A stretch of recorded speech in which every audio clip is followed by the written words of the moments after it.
Viewers की हाल है तुहाडा। उम्मीद है तुसीं बिल्कुल ठीक ठाक खैर खैरियत नाल होवोगे। अल्लाह ताला तुहानूं पाई किरपा दे सदके हमेशा खुश ते आबाद रखे। ते अज दी रैसिपी आपां लैके आए तुहाडे वास्ते KFC चिकन फ्राई। तो चलो रैसिपी नूं स्टार्ट करने आं। चलो जी चिकन पाने आं। सब तो पहले चिकन अपनी है हाफ KG यानी कि एक आधा किलो पंजाबी सही है।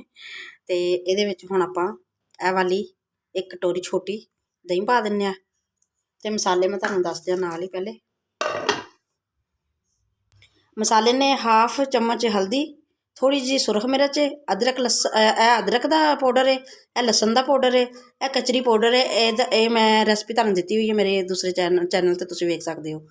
यह वे टिक्का मसाला, टिक्का बोटी मसाला, हाफ चम्मच नमक, जीरा साबत हाफ ही, दड़ा मिर्च हाफ, काली मिर्च बिल्कुल 2-3 चुटकियां, ते यह वे टिक्का मसाला। तो ये आप पा देने इस तरह ना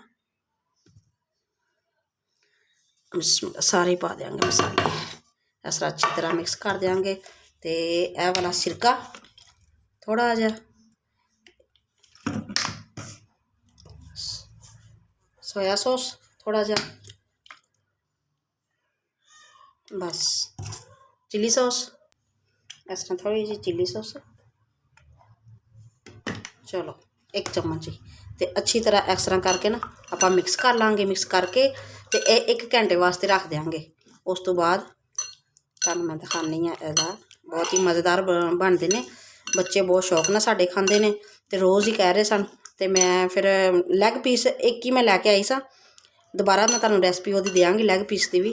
तो यह भी मैं तुहानूं दिखाना चाहनी हाँ कि एहदे भी लैग यानी कि ना बन जाते हैं वो वाले चिकन पीस। तो चलो इस तरह ना अच्छी तरह मिक्स करके तो आप 1 घंटा रख देने। 1 घंटे बाद तुहानूं मिलने है ना उपर थाली दे के रख देने 1 घंटे वास्ते। चलो जी अपने चिकन नूं पूरा घंटा हो गया वे।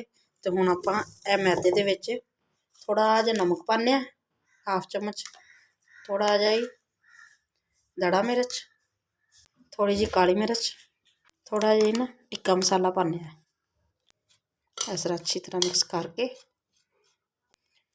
इस तरह मैदे दे विच आपां इस तरह ना इस तरह दबा के इस तरह इहदे आपां क्रम्स बनाने ने।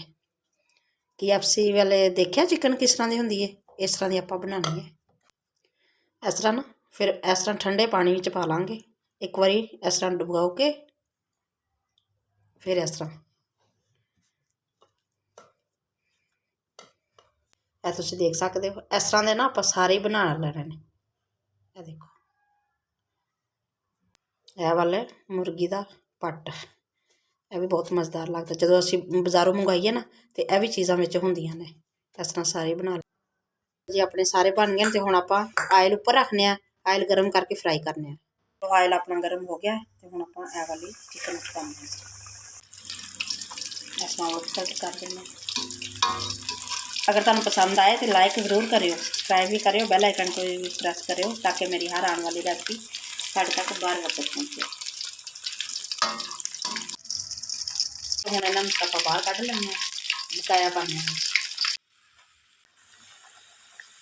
फ्राई भी फ्राई हो गए। तो हुण भी आपां बाहर कढ लैंदे। तो 3 पीस होर रह गए वो भी कट लैंदे। चलो जी तुसीं वेख सकते हो KFC चिकन फ्राई अपनी तैयार हो गई है। अगर तुहानूं पसंद आई तो लाइक जरूर करियो।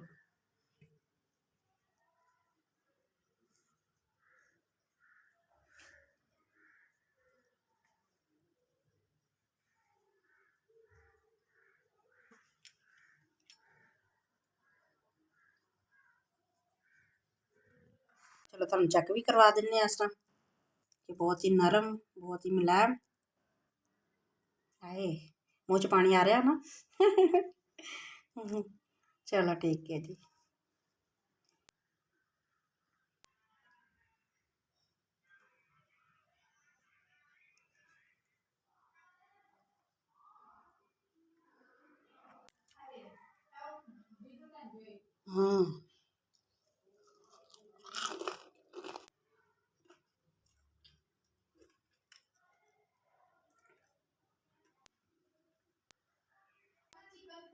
चलो जी अपने बिल्कुल विंग्स तैयार ने।